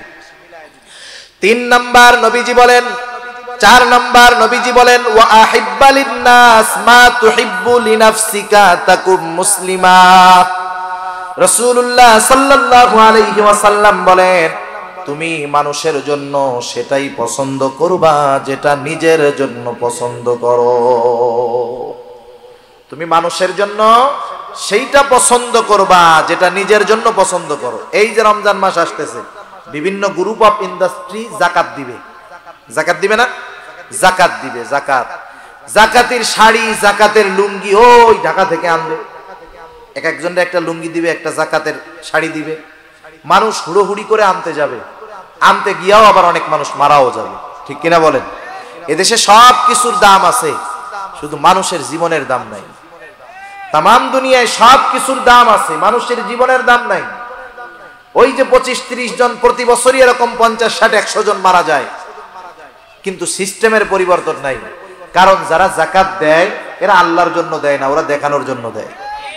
আল্লাহর জন্য যদি জাকাত দিত তাইলে জাকাত গ্রহীতাও একটা সময় জাকাত দেওয়ার যোগ্যতা অর্জন করত, ঠিক কিনা বলেন? মনে করেন জাকাতের মালের সিস্টেম হলো, যার উপরে জাকাত ফরজ সে যখন একজন মানুষকে, অসহায় দুস্থ মানুষকে জাকাতের টাকা দিয়ে দিবে, তখন ওই টাকার মালিকটা সে হয়ে যাবে। আর যারা যাকাত দেয় তাদের এই ক্রেডিট নেওয়ার কোনো ভাব নাই যে আমি যাকাত দিচ্ছি, বরং বিষয়টা এমন না, বরং বিষয় হলো আল্লাহ সুবহানাহু ওয়া তাআলা ধনীর সম্পদের মধ্যে দরিদ্র গরিব অসহায়ের হক রেখে দিয়েছেন আল্লাহ তাআলা। যাকাত দেওয়া মানে কোনো দরিদ্র অসহায়কে সহযোগিতা করা তা নয়, বরং আল্লাহ প্রদত্ত হকটা তার কাছে পৌঁছায়া দেওয়া, ঠিক কিনা বলো? সেজন্য গরিবকে যাকাত দিয়ে আল্লাহর কাছে শুকরিয়া আদায় করার দরকার ছিল। আল্লাহ, তাদের হকটা আমার কাছে ছিল, আমি তাদের কাছে পৌঁছায়া দিতে পারছি, আপনার দরবারে শুকরিয়া আদায় করি। কিন্তু তা না কইরা কি করে, আরো ক্রেডিট দেখাবে, এমন পদ্ধতিতে যাকাত দিবে যাতে দারিদ্রতা দূর হয় না। একটা মানুষকে আপনি যাকাত দিলেন, আপনার 10 লক্ষ টাকা যাকাত হয়েছে। স্বাভাবিকভাবে আমাদের দেশে কোনো মানুষের কাছে যদি 50-55 হাজার টাকা, 52.5 ভরি রূপা অথবা 7.5 ভরি রূপা যদি উভয়টা টাকা মিলায়া থাকে, তাইলে 52.5 ভরি রূপায় যেই পরিমাণ টাকা হয়, ওই টাকা যদি কারো কাছে 1 বছর সংরক্ষিত থাকে, তাহলে সে সাহেবে যাকাত হয়ে যায়, তার উপরে যাকাত দেওয়া ওয়াজিব হয়। তার কাছে যদি 50,000 টাকা থাকে, সে 1250 টাকা যাকাত দিয়ে দিবে। বেশি থাকলে ওই অনুযায়ী শতকরা 2.5% হারে যাকাত দিয়ে দিবে। সহজ হিসাব, শেষ, ক্লিয়ার হিসাব। এখন দেখেন, মনে করেন এক্সাম্পল বোঝানোর জন্য বলি, আমার যাকাতের টাকা হয়েছে 1 লক্ষ টাকা, কথার কথা, আমি 1 লক্ষ টাকা যাকাত দিব। আমি যদি 200 মানুষের মধ্যে ওই 1 লক্ষ টাকা দেই, একজন পাবে কয় টাকা? 500 টাকা। কয় টাকা? 500 টাকা দিয়ে আজকের জামানায় একদিনের বাজার হয় না। এতে কি হবে? ওই দরিদ্র মানুষগুলো দরিদ্রই থেকে যাবে। কিন্তু আমি যদি এটা করতাম, আমি 10টা রিক্সা কিনলাম, 1 লক্ষ টাকা দিয়ে 4টা-5টা আমি ইজি বাইক কিনলাম, রিক্সা কিনলাম, আমি 10 জন যাকাত গ্রহীতা নিতে পারে এমন লোককে বললাম, ভাই শোনো, এই যে 10টা রিক্সা 10 জনকে দিলাম, ওই এক একজনের ফ্যামিলিতে 5 জন করে যাকাত খাওয়ার উপযুক্ত লোক আছে, আমি একজনকে দিলাম, উপকার হলো 6 জনের। কয় জনের? জোরে বলেন, কয় জনের? 6 জনের। সে ওটা পরিশ্রম করে ইনকাম করে খাইতে পারলো। এই সিস্টেমে যাকাত দেওয়ার দরকার ছিল। যদি দেওয়া হতো তাহলে সমাজ থেকে যাকাত নেওয়ার লোক পাওয়া যাইত না, অধিকাংশ মানুষ যাকাত দেওয়ার যোগ্যতা অর্জন করত, ঠিক কিনা বলেন? সেজন্য আমাদের সমাজ ব্যবস্থায় যে পদ্ধতিতে যাকাত দেওয়া হয়, এর দ্বারা যাকাত আদায় হয় না, এর দ্বারা যাকাত আদায়ও হয় না, দারিদ্রতাও দূর হয় না। মূল উদ্দেশ্য যেটা ছিল যাকাতের, এটার দ্বারা হাসিল হয় না। তা যে কথার থেকে গেলাম, যাকাত দিচ্ছ, কাপড় দিচ্ছ, ভালো কথা, কমপক্ষে ওই ধরনের একটা লুঙ্গি দাও যেই ধরনের লুঙ্গি তুমি নিজে পরো, ঠিক কিনা বলেন? ওই ধরনের একটা শাড়ি দাও যেই শাড়ি তুমি তোমার ওয়াইফকে পছন্দ করে কিনে দাও। কিন্তু তুমি এমন লুঙ্গি দাও, মাশাআল্লাহ, একবার ধোয়ার পরে ওইটা তেনা না লুঙ্গি টেরি পাওয়া যায় না, ঠিক কিনা বলেন? বলেন তো, এরকম যদি কাউরে দেয়, সে যদি ওইটা নিয়ে বলে, স্যার এইবারের এই কাপড়টা, যেহেতু দেওয়ার পরে মালিক তো আমি, দেওয়ার পরে মালিক তো ওই যাকাত গ্রহীতা, সে তখন ওইটা কাউরে হাদিয়া দিতে পারবে, কোনো অসুবিধা নেই। সদকার মাল নবী রাসূলগণ খাইতেন না, কিন্তু যখন কাউকে সদকা করা হতো, কারো মালিকানায় যখন চলে যেত, সে যখন মালিক হতো, ও যখন বলতো ইয়া রাসূলুল্লাহ এটা হাদিয়া, তখন আল্লাহ রাসূল খাইতেন, নিতেন।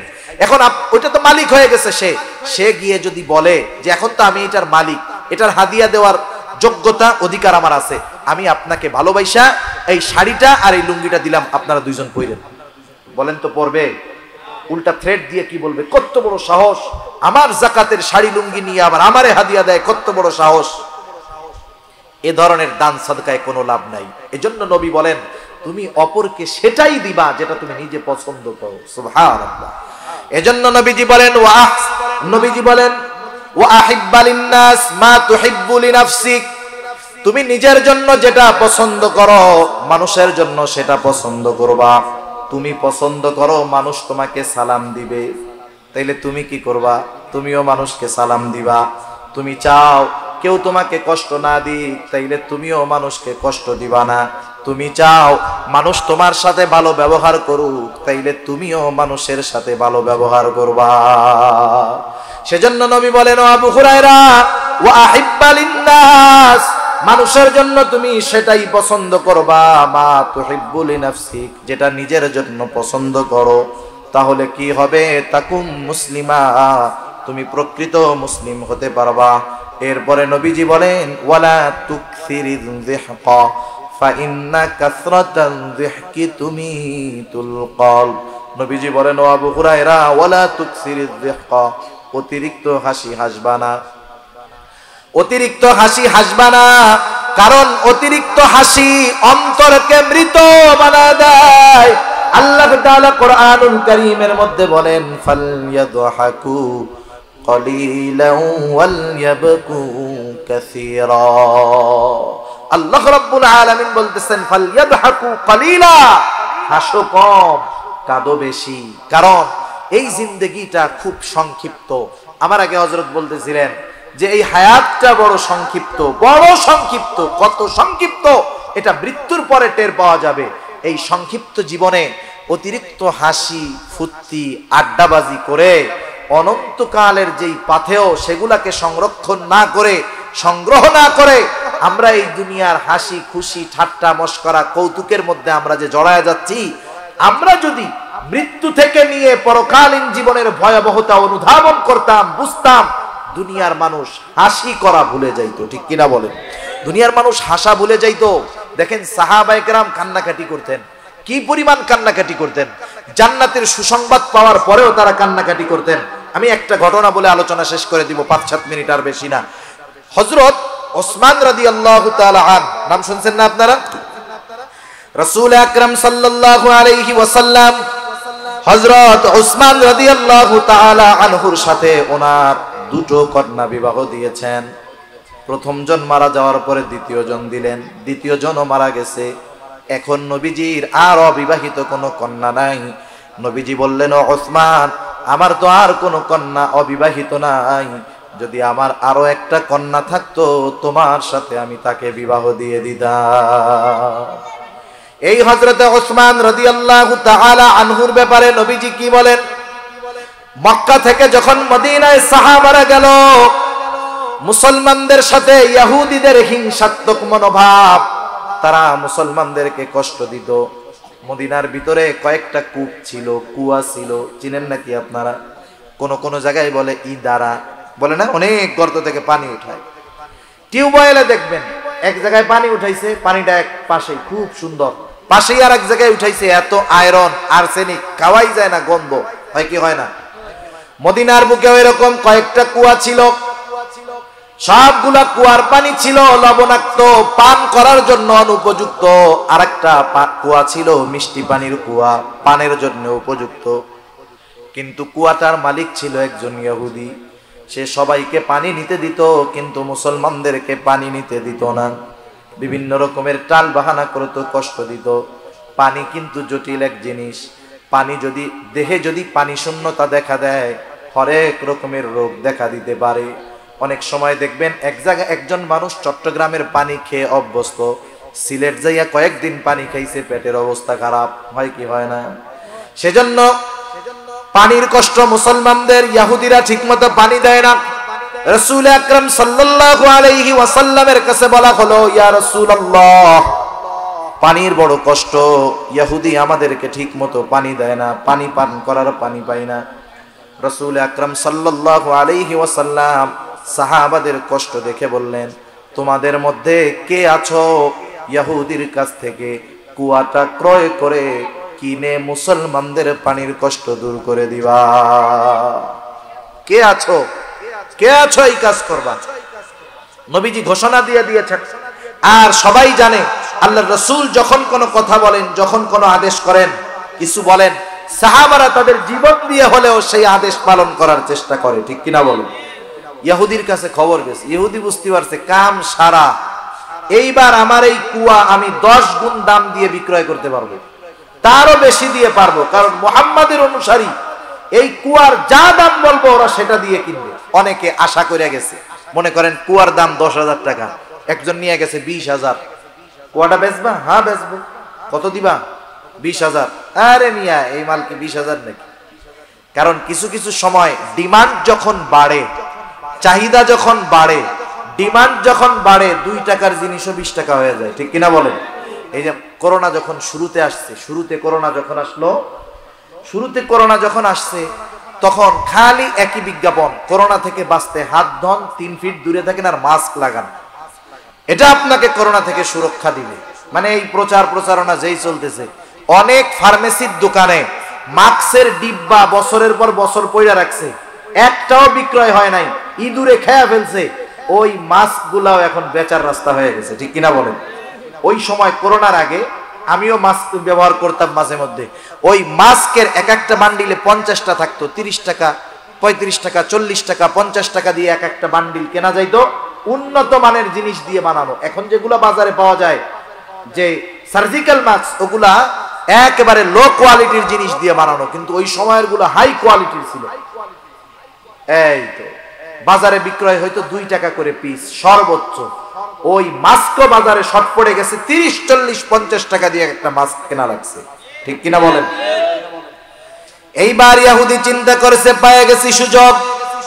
একের পর এক সাহাবী যায়, সব সম্পদ নিয়ে যায়, কেউ ইহুদির কুয়াটা কিনতে পারে না।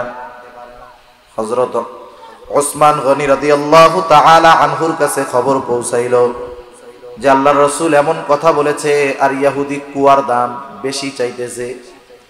হযরত ওসমান রাদিয়াল্লাহু তাআলা আনহু চলে গেল ইহুদির কাছে, গিয়ে বলে, ও ইহুদি, তুমি তোমার কুয়ার দাম কত চাও? ইহুদি বলে, কত দিবা? হযরত ওসমান রাদিয়াল্লাহু তাআলা আনহু বলে, আমি কত দিব তা নয়, তুমি যত চাইবা তত দিয়ে তোমার কুয়া আমি কিনে নিব। তোমার ব্ল্যাঙ্ক চেক দেওয়া হইল, তুমি সংখ্যা বসায় দাও, কত চাও? একবারে বহুগুণ দাম দিয়ে, অনেক বেশি দাম দিয়ে হযরত ওসমান রাদিয়াল্লাহু তাআলা আনহু ইহুদির কাছ থেকে কুয়াটা কিনে মুসলমানদের জন্য ওয়াকফ করে দিছে। মালিকানাও রাখে নাই, দিয়ে দিছে, মুসলমানরা ব্যবহার করবে, সবার জন্য ওপেন, সবাই ব্যবহার করবে। রাসূলুল্লাহ সাল্লাল্লাহু আলাইহি ওয়াসাল্লামের কাছে খবর পৌঁছাইল, ইয়া রাসূলুল্লাহ, মুসলমানদের পানির কষ্ট দূর হয়ে গেছে। কেমন করে দূর হলো? একজন বলল, ইয়া রাসূলুল্লাহ, আপনার জামাতা ওসমান রাদিয়াল্লাহু তাআলা ইহুদির কাছ থেকে বহু দামে কুয়া কিনে আমাদের জন্য ওপেন করে দিয়েছে, ওয়াকফ করে দিয়েছে, আমাদের পানির কষ্ট দূর হয়ে গেছে। রাসূল সাল্লাল্লাহু আলাইহি ওয়াসাল্লাম বলতেছে, তোমরা শোনো, ওসমান ইহুদির কাছ থেকে কুয়া কিনে নাই, ওসমান আল্লাহ তাআলার কাছ থেকে জান্নাত কিনে নিয়েছে। এই রকম ঘোষণা যেই মানুষগুলার ব্যাপার, এই মানুষগুলাও কান্না করতো। হযরত ওসমান রাদিয়াল্লাহু তাআলা আনহু কান্না করতেন, কবর দেখলেই কান্না করতেন। জিজ্ঞাসা করা হতো, ও ওসমান, আল্লাহর নবী আপনার ব্যাপারে এমন ঘোষণা দিয়েছে, আপনি জান্নাতি, জান্নাত ক্রয় করে নিয়েছেন, আপনি কেন কান্না করেন কবরের ভয়?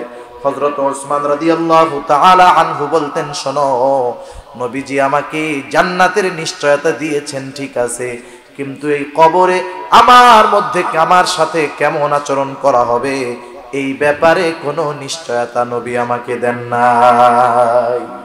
সেজন্য এই মানুষগুলাও দেখেন মৃত্যুর ভয়ে, কবরের ভয়ে চিন্তিত ছিল। কিন্তু আজকে আমাদের কি হলো? কেমন উদাসীনতা আমাদেরকে পেয়ে বসলো।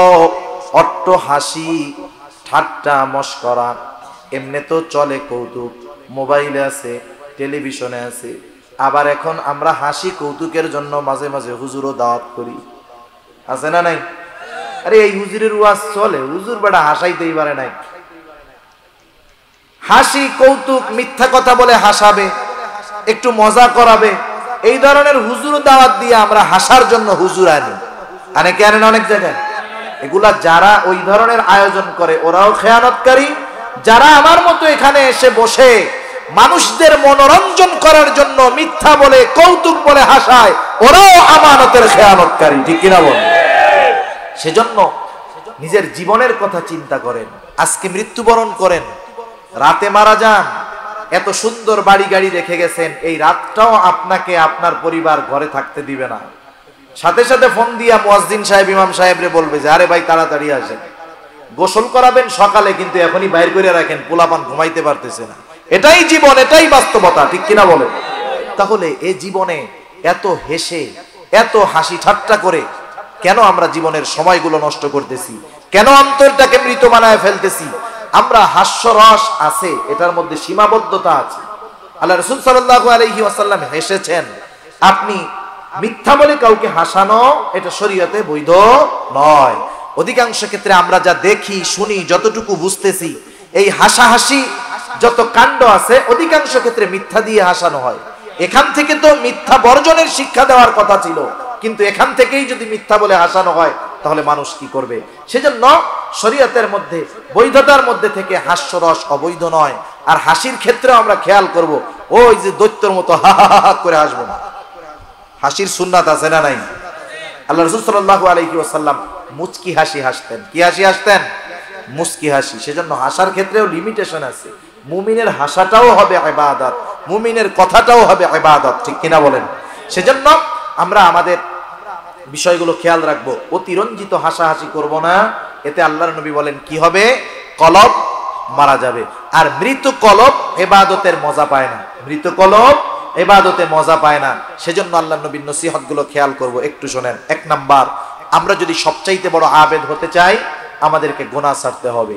দুই নাম্বার, আমি যদি ধনী হতে চাই, আমি যদি আত্মার প্রশান্তি চাই, অন্তরের ধনী হতে চাই, ডিপ্রেশন টেনশন মুক্ত জিন্দেগি আমি গঠন করতে চাই, আমি চাই যে চিন্তা মুক্ত জিন্দেগি আমি অতিবাহিত করব, তাহলে আল্লাহ রাব্বুল আলামিনের পক্ষ থেকে যতটুকু আসছে অতটুকুতেই সন্তুষ্ট থাকতে হবে, ঠিক কিনা বলেন? আর একটু কথা আসলো বলি, একটু চিন্তা করেন। মনে করেন একটা লোক একতলা বিল্ডিং এ থাকে, একতলা বিল্ডিং। অনেক মানুষের আছে একতলা পাকা ঘর নাই, আছে বলেন? নাই। ওই একতলাওয়ালা বাড়ির পাশে একজনে 20 তলা বিল্ডিং বানাইছে। কয়তলা? এখন একতলা এসি লাগানো টাইলস করা বাড়িওয়ালা যদি 20 তলার দিকে তাকায়, ওর একতলা কি মনে হবে বলেন তো? Public toilet. কি মনে হবে? ও 20 তলার দিকে তাকাইলে ওর ভালো একতলা, ভেতরে টাইলস করা, এসি সব আছে, ওর কি মনে হবে? আয় রে 20 তলা, আর আমারটা তো ওর বাসার সামনে টয়লেটের মতো লাগতেছে। তাহলে দেখেন, আমি যখন উপরের দিকে তাকাইলাম, আমি যে অবস্থায় আছি আমি সন্তুষ্ট থাকতে পারলাম না। কিন্তু আমি যদি একটু নিচের দিকে তাকাই, আমি আমার পাশে যদি তাকাই, হায় রে আমি তো ইটের বাসায় আছি, উপরে ছাদ আছে, ঝড় বৃষ্টি সব হেফাজতে আছে, কিন্তু আমার পাশের বাসাওয়ালা তা তো টিন শেড, শীতে কষ্ট, গরমে কষ্ট। এখন বলেন, টিন শেডওয়ালা যদি একতলাওয়ালার দিকে তাকায়, ওর কি মনে হবে? ওরটারে মনে হবে যায় রে আমি কিসের মধ্যে আছি। এখন যে টিন শেডের মধ্যে আছে সে যদি একটু বস্তির দিকে তাকায়, যে হায় রে মানুষগুলো কেমন করে ত্রিপল দিয়ে কষ্ট করে রইছে, এদিকে যখন তাকাবে ওর অবস্থার উপরে তার শুকরিয়া আসবে। সেজন্য আমি যে অবস্থানে আছি তার চাইতে আমার নজরটা হবে নিচের দিকে, তাইলে আমি স্বল্পে তুষ্ট থাকতে পারবো। কিন্তু আমি যদি একতলায় থাইকা 10 তলার দিকে তাকাই, তাইলে আমার অল্পে তুষ্ট হওয়া সম্ভব হবে না, আমার চাহিদা বাড়বে, আমার পেরেশানি বাড়বে, আমার আরামে ঘুম হবে না, ঠিক কিনা বলুন? সেজন্য স্বল্পে তুষ্ট থাকবো। আল্লাহ তৌফিক দান করুন, জোরে বলি আমিন।